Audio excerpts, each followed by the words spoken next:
चलिए नेक्स्ट देखते हैं कार्यपत्रक नंबर 38। इसमें आप द्विविम और त्रिविम आकृतियों के पृष्ठीय विन्यास की समझ विकसित कर पाएंगे, यानी 2D और 3D जो आकृतियाँ होती हैं उनके बारे में जानकारी आपको मिलेगी। कार्यपत्रक नंबर 38 पेज संख्या 52 पर है।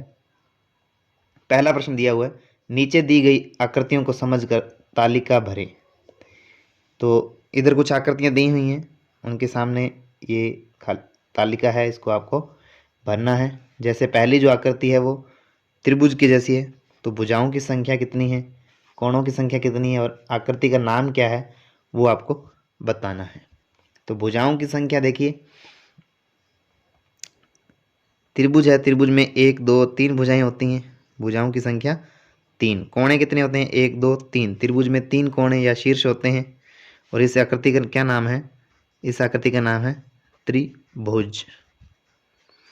नेक्स्ट जो आकृति है वो 4 भुजाओं वाली है, 1 2 3 4। भुजाओं की संख्या क्या है, 4। कोणे भी कितने हैं, 4। इसको क्या बोलते हैं, चतुर्भुज।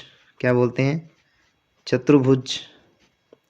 4 भुजाओं वाली बंद आकृति को चतुर्भुज कहते हैं। इसके बाद की जो आकृति है उसमें कितनी भुजाएं हैं, 1 2 3 4 और 5 भुजाएं हैं। कोणे कितने हैं, 1 2 3 4 5। जितनी भुजाएं होती हैं उतने ही कोणे होते हैं। 5 भुजाओं वाली है तो इसको बोलेंगे पंचभुज। क्या बोलेंगे, पंचभुज। और अगर समान भुजाएं होगी तो सम पंचभुज बोल देंगे। आगे है 1 2 3 4 5 6। 6 भुजाएं हैं, 1 2 3 4 5 6 ही कोने हैं। 6 भुजाएं 6 कोने, तो इसको क्या बोलेंगे, षटभुज। इस बंद आकृति को क्या बोलेंगे, षटभुज। इसी प्रकार से आगे है 1 2 3 4 5 6 7 8 भुजाएं। 1 2 3 4 5 6 7 8 भुजाएं हैं और कोणे कितने हैं, 1 2 3 4 5 6 7 8 ही कोणे हैं। 8 भुजाएं और 8 कोणों वाली आकृति को क्या बोलेंगे, अष्टभुज। क्या बोलेंगे, अष्टभुज। और समान हो भुजाएं सभी आठों की आठों तो उसको क्या बोलेंगे, सम अष्टभुज। 6 की 6 भुजाएं समान हो तो बोलेंगे सम षटभुज। ठीक है, वैसे 6 भुजाओं वाली आकृति को षटभुज बोलते हैं। आगे है प्रश्न संख्या 2, त्रिविम आकारों में हम उनको फलकों और किनारों के और शीर्षों को सरलतम से पहचान सकते हैं। तो ये जो कोना होता है उसको बोलते हैं शीर्ष।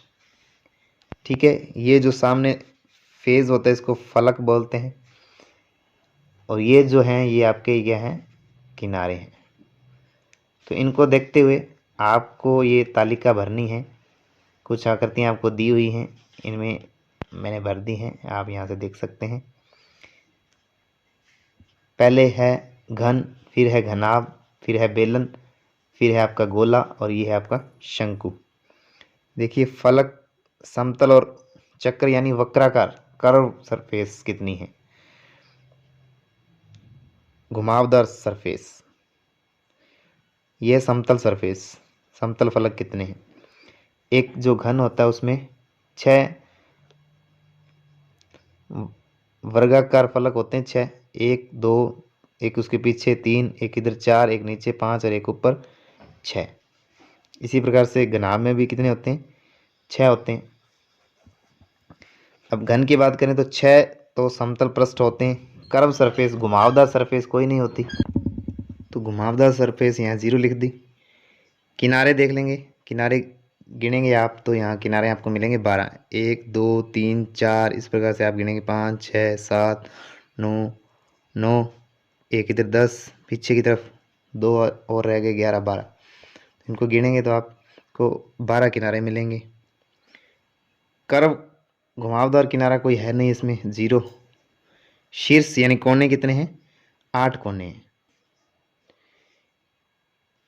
इसी प्रकार से घनाभ में भी 6 समतल फलक, आयताकार फलक होते हैं और कर्व सरफेस, वक्राकार सरफेस कुछ नहीं होती, 0।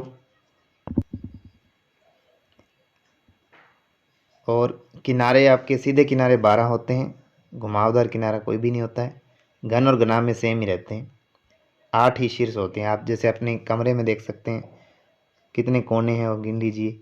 8 कोने होते हैं और किनारों को गिन लीजिए 12 होते हैं। और फलक कितने होते हैं? 6 होते हैं। आप अपने रूम के को उदाहरण मानते हुए उनको गिनकर आप लिख सकते हैं। अगला है आपके पास बेलन। बेलन में दो समतल,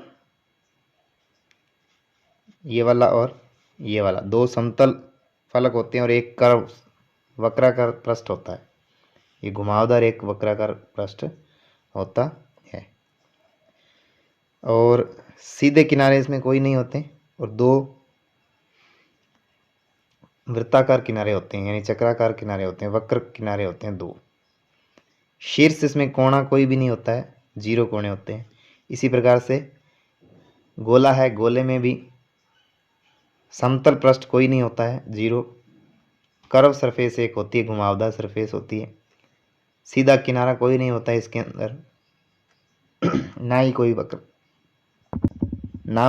वक्र पृष्ठ होता है और शीर्ष भी इसमें कोई भी नहीं होता है, इसलिए 0 शीर्ष होते हैं। नेक्स्ट है आपके शंकु। शंकु में आप देखेंगे तो शंकु में फलक की बात करें तो एक तो ये जो सामने आप फलक देख रहे हैं ये होता है समतल फलक, एक जो घुमावदार ये फलक होता है, ठीक है। और किनारा इसमें कोई नहीं है, सीधा किनारा कोई नहीं होता है, एक घुमावदार किनारा होता है और एक शीर्ष होता है यहाँ पे।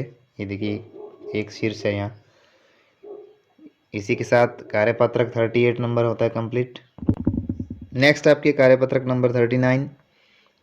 पहला प्रश्न है, नीचे दी गई आकृतियों में से त्रिभुज, आयत, वर्ग और वृत्त को पहचान कर उनकी संख्या लिखनी है। तो यहाँ पर आप ऐसे गिन के संख्या जब आप गिनेंगे तो आपको त्रिभुज मिलेंगे 23, आयत मिलेंगे 16, वर्ग मिलेंगे 21 और वृत्त मिलेंगे 4। प्रश्न संख्या 2 देखिए। इसमें क प्रश्न देखिए, माचिस की डिब्बी में कितने तल या सतह होती हैं? तो माचिस की डिब्बी में कितने तल होते हैं? माचिस की डिब्बी घनाभ के जैसी होती है और घनाभ में कितने फलक होते हैं? 6 होते हैं। और आप माचिस की डिब्बी के फलक गिन भी सकते हैं, कितने फलक होंगे? 6 फलक होते हैं। माचिस की डिब्बी की सतह आयत की तरह दिखती है या वर्ग की तरह? तो ये देखिए इसमें लंबाई और चौड़ाई दे रखी है, तो ये आयत। और वैसे ही आपको पता है माचिस की जो डिब्बी होती है वो घनाभ का उदाहरण है और घनाभ में आयताकार फलक होते हैं, तो उनकी जो सतह होती है वो कैसी होती है? आयत जैसी होती है। और आप चित्र में देख भी रहे हैं ये आयत की जैसी दिख रही है जिसमें लंबाई और चौड़ाई है। नेक्स्ट देखेंगे, ऐसी 4 वस्तुओं के नाम लिखिए जिनकी सतह आयत की आकृति जैसी होती है। ऐसी 4 वस्तुओं के नाम लिखने हैं जिनकी जो सतह होती है वो आयत की आकृति जैसी होती है। जैसे आप पहले ही लिख सकते हैं ईंट। तो ईंट की जो सतह होती है वो कैसी होती है? वो आयत की जैसी होती है। दूसरा उदाहरण अभी आपने ऊपर पढ़ा है वो है माचिस की डिब्बी। माचिस की डिब्बी। तीसरा उदाहरण आप बताएंगे। तीसरा उदाहरण किताब हो गई। किताब भी घनाभ की जैसी होती है और उसकी सतह आयताकार होती है। और आपकी हो गई अलमारी हो गई, घरों में जो अलमारी होती है वो भी, उसकी भी सतह आयताकार होती है। अगला प्रश्न है प्रश्न संख्या 3, रिक्त स्थानों की पूर्ति कीजिए। क देखेंगे, 6 समान आकार की सतहों से मिलकर बने बंद डिब्बे को घन कहते हैं या घनाभ कहते हैं?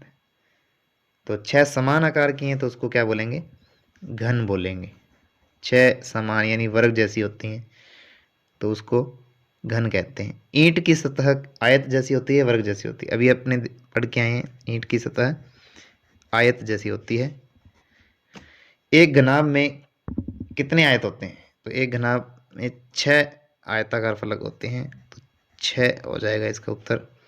घन में आमने सामने की सतह समान होती है या असमान होती है? तो घन में आमने सामने की सतहें समान होती हैं। सभी सतहें इसकी क्या होती हैं? समान ही होती हैं। घन में सभी सतहें समान होती हैं। अगला है, तो बिना ढक्कन का चौक का डिब्बा 5 सतहों से मिलकर बना है। इसे खोलने पर इसकी आकृति किस प्रकार दिखेगी? तो ये कुछ इस प्रकार से दिखेगी। इसमें ये ऊपर वाला पोर्शन नहीं है, फलक ऊपर वाला नहीं है। 5 फलक होंगे इसके अंदर, 1 2 3 4 और एक ये फलक हो गया 5। ठीक है। आगे है आपके कार्यपत्रक नंबर 40। इसमें है पहला प्रश्न, मिलान कीजिए। एक तरफ आपको बंद आकृतियां दे रखी हैं और सामने उनकी खोलने के बाद की आकृतियां दे रखी हैं। आपको इनसे मिलान करना है कि कौन सी आकृति खोलने के बाद कैसी दिखती है। तो शुरू करते हैं। इसमें देखिए, जो पहली आकृति है वो घन के जैसी है, तो वो आकृति मिल जाएगी इससे। और दूसरी आकृति में देखिए, ये वाले हैं जो ये आयताकार फलक हैं, तो आयताकार फलक इसके अंदर हैं, तो ये घनाभ की आकृति है, तो ये खोलने के बाद कुछ ऐसी दिखेगी। ये जो बेलनाकार आकृति है, इसको जब यहाँ से अपने काट के ऐसे खोलेंगे तो एक आयत बनेगा और एक साथ में ये 2 वृत्त बनेंगे। तो इसको खोलने पर ये कुछ ऐसी दिखेगी। ये है शंकु। शंकु को जब आप खोलेंगे तो शंकु में एक त्रिभुज और एक वृत्त निकलेगा। तो इसको यहाँ से आप खोलते हैं तो कुछ इसकी आकृति एक त्रिभुज और एक वृत्ताकार फलक इसके अंदर होता है। तो इसको इसे मिला देंगे। नेक्स्ट है आपके प्रश्न संख्या 2, चित्र बनाइए। इनके आपको चित्र बनाने हैं। सामने खोलने पर दिखने वाली आकृति के चित्र बनाने हैं। पेंसिल का डिब्बा अगर आप खोलेंगे तो वो कुछ ऐसा दिखेगा। ये इसकी साइड हो गई, ये भी इसकी साइड हो गई, ये इसकी छत वाला हिस्सा हो गया, ये इसके नीचे वाला हिस्सा हो गया, ये वाली साइडें हो गई। और एक पाउडर के डिब्बों को आप खोलेंगे तो ऊपर एक वृत्ताकार निकलेगा, नीचे एक वृत्ताकार सतह निकलेगी, और यहाँ से अपने काटेंगे तो एक इसको खोलने पर एक आयताकार शीट के जैसे निकलेगी। चौक के डिब्बे को अगर आप खोलेंगे तो चौक के डिब्बे को ऐसे खोलेंगे तो ये एक घन के जैसे ऐसे इसको खोलने पर आकृति दिखेगी। इसी के साथ कार्यपत्रक नंबर 40 होता है कंप्लीट। ये आप देख लीजिए चित्र कैसे बनाने हैं। नेक्स्ट है आपके कार्यपत्रक नंबर 41, 41 नंबर कार्यपत्रक देखते हैं। पहला प्रश्न है, इस कार्यपत्रक में आपने कोणों के वर्गीकरण के बारे में सीखेंगे कि किस कोण को कौन सा कोण कहते हैं। न्यून कोण, समकोण और अधिक कोण और सरल कोण, कौन कौन से कोण होते हैं इनके बारे में हम सीखेंगे। न्यून कोण जो होता है वो 90 डिग्री से कम होता है। समकोण जो होता है वो 90 डिग्री वाला कोण होता है। अधिक कोण 90 से बड़ा 180 से छोटा होता है। सरल कोण 180 डिग्री का होता है। तो चलिए शुरू करते हैं। पहला प्रश्न, ये बिल्कुल एकदम लंबवत रेखा बन रही है, ये है 90 डिग्री का कोण। तो ये कौन सा कोण है? समकोण है। एकदम सीधी ये रेखा बनती है, 90 डिग्री का कोण बनाती है, इसको समकोण कहते हैं। ये देखिए 90 से छोटा है, 90 यहाँ बनता तो 90 से क्या है, छोटा है, तो इसको हम क्या बोलेंगे? न्यून कोण बोलेंगे। क्या बोलेंगे? न्यून कोण। आगे का जो कोण है वो देखिए 90 अगर सीध में होता, यहाँ सीधी रेखा होती तो 90 बनाती, तो ये उससे आगे है, बड़ा है, तो ये 90 से बड़ा कोण है, इसलिए इसको बोलेंगे अधिक कोण। क्या बोलेंगे? अधिक कोण। नेक्स्ट देखते हैं। आगे देखिए एकदम बिल्कुल सीधी रेखा होती, जो सीधी रेखा होती है वो 180 डिग्री का कोण बनाती है, और 180 डिग्री के कोण को बोलते हैं सरल कोण। ये दोनों सुइयाँ एक सरल रेखा बना रही हैं, तो सरल रेखा वाला कोण कितने डिग्री का होता है? 180 डिग्री का, इसलिए इसको बोलते हैं सरल कोण। 180 डिग्री के कोण को बोलते हैं सरल कोण। ये देखिए 90 यहाँ होता, इससे छोटा है, इसलिए ये है आपका न्यून कोण। ये बनेगा आपका न्यून कोण। ये जो है आपका, ये आपके है 90 से बड़ा, तो इसको बोलेंगे अधिक कोण, क्या बोलेंगे? अधिक कोण। नेक्स्ट देखिए, ये बिल्कुल सीधी रेखा है, 180 डिग्री का कोण है, इसको बोलते हैं अपने सरल कोण। 180 डिग्री के कोण को बोलते हैं सरल कोण। ये देखिए 90 यहाँ होता, 90 से क्या है? अधिक है, तो इसको बोलेंगे अधिक कोण, अधिक कोण। नेक्स्ट देखिए, ये एकदम सीधी रेखा बन रही है, तो ये है आपका समकोण। इसी के साथ कार्यपत्रक 41 होता है। आगे है आपके कार्यपत्रक नंबर 42। इसमें कोणों को कैसे मापा जाता है और कोण कैसे बनाए जाते हैं उसकी समझ विकसित कर पाएँ आप, इसका ये उद्देश्य है। तो पहला प्रश्न है, चित्र में दर्शाए गए कोण की माप डिग्री में लिखिए। तो आपको ये कोण माप के बताना है कितने डिग्री का है। तो पहले आपको बताया हुआ है, देखिए ये कोण है यहाँ से, तो यहाँ से देखेंगे आप ये कितना है, न्यून कोण है, तो न्यून कोण है ऊपर वाला देखेंगे ये है 70 डिग्री का, ठीक है, इसके नीचे 70 लिखा हुआ। इसी प्रकार से आपको मापना है। देखिए ये वाला कोण कितने डिग्री का है, तो ये एकदम सीधी रेखा, तो ये 90 पे है, देखिए तो ये 90 डिग्री कोण हो गया। इसी प्रकार से अगला सवाल देखेंगे अपने। नेक्स्ट देखिए ये कितने डिग्री पे है, यहाँ से आप देख रहे हैं ये है 50 डिग्री पे, तो ये कितने डिग्री कोण हो गया? 50 डिग्री। ये वाला देखेंगे तो ये अधिक कोण है, 90 से अधिक, तो इस तरफ अधिक कोण में कितने डिग्री पर है? 130 और 140 के बिल्कुल बीच में, ठीक है।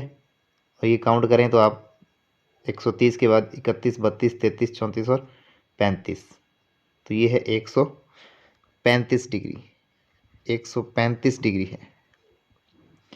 इसी प्रकार अगला प्रश्न है आपका प्रश्न संख्या 2।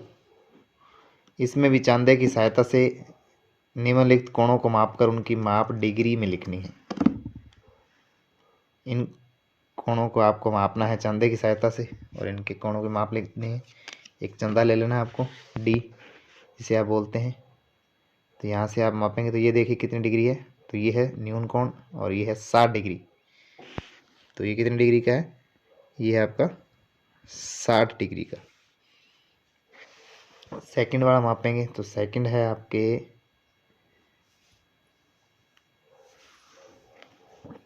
इसको यहाँ रखेंगे तो ये है 110 और 120 के बिल्कुल बीच में, तो ये आ गया 115 डिग्री।